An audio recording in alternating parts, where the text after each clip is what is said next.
Imagine a world where kings ruled by divine right, where your birth determined your entire life, and where the vast majority of people lived in poverty while a tiny elite lived in unimaginable luxury.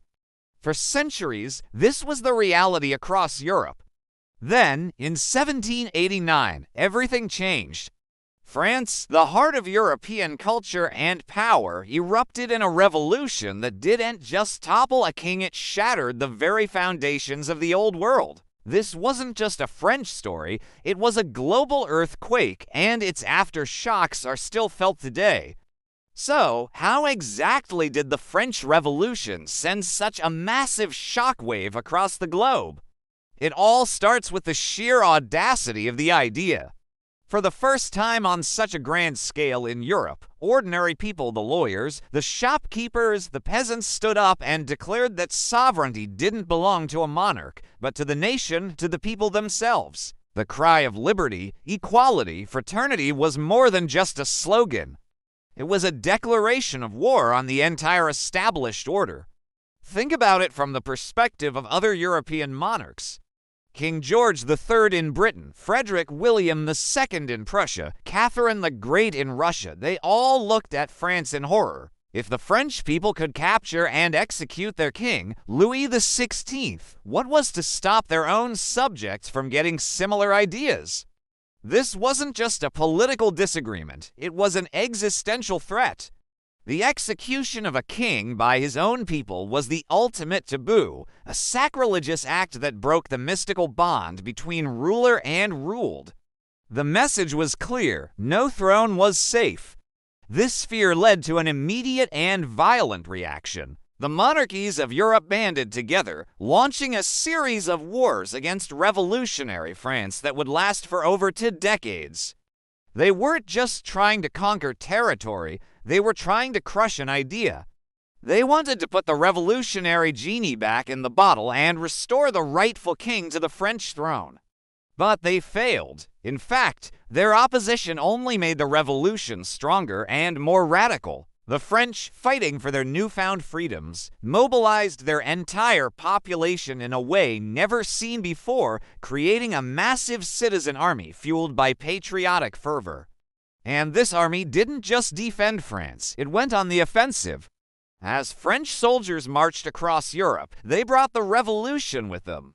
In the lands they conquered, from Italy to Germany to the Netherlands, they tore down the old feudal systems. They abolished serfdom, dismantled the privileges of the nobility and the clergy, and introduced the Napoleonic Code, a revolutionary legal system that enshrined principles like equality before the law and property rights. For millions of ordinary Europeans, the arrival of the French army, despite its brutality, meant liberation from centuries of oppression.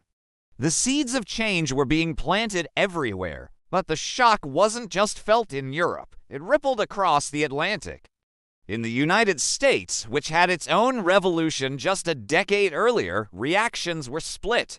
Some, like Thomas Jefferson, cheered on the French, seeing them as brothers in the cause of liberty.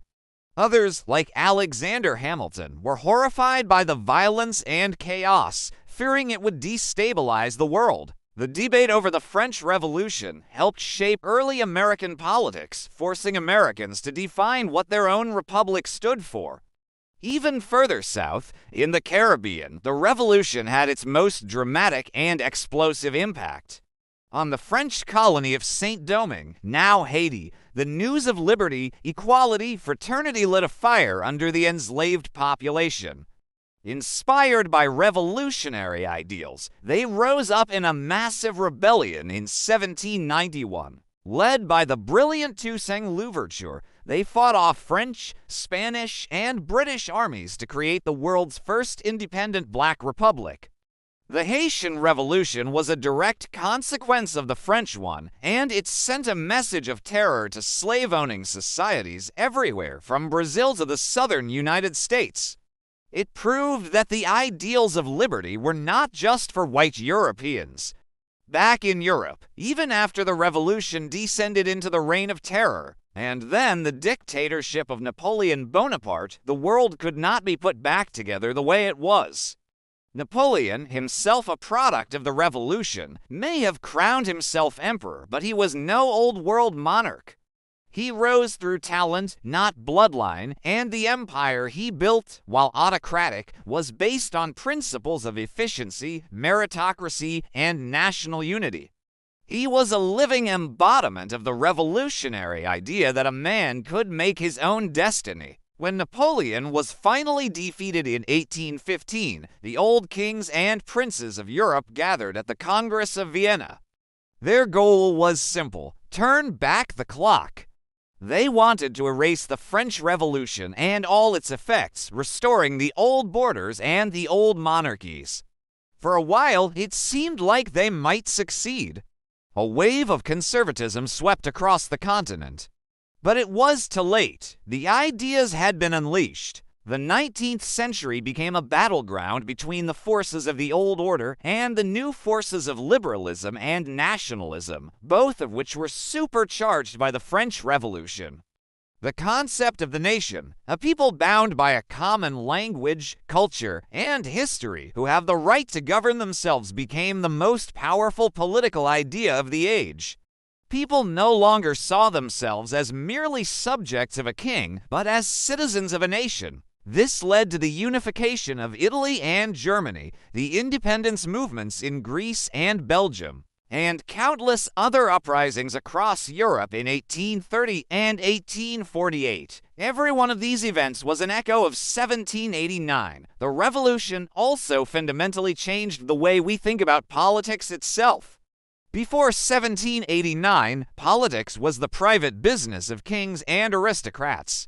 Afterwards, it became the business of the people. The concepts of left and right in politics originated from where deputies sat in the French National Assembly.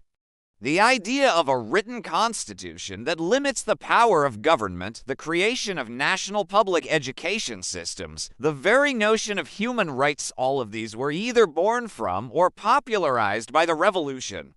It created the political vocabulary we still use today. So, when we look back at the French Revolution, we see more than just guillotines and stormed castles. We see the chaotic, violent, but ultimately world-changing birth of the modern era. It was a shock to the system that shattered the illusion of a divinely ordered, permanent hierarchy.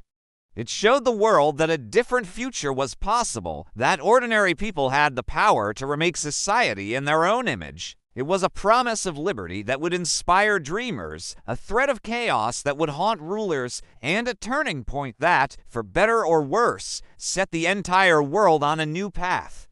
It wasn't just a revolution in France, it was a revolution for the world. Thank you for watching, and if you found this interesting, don't forget to like and subscribe for more deep dives into history.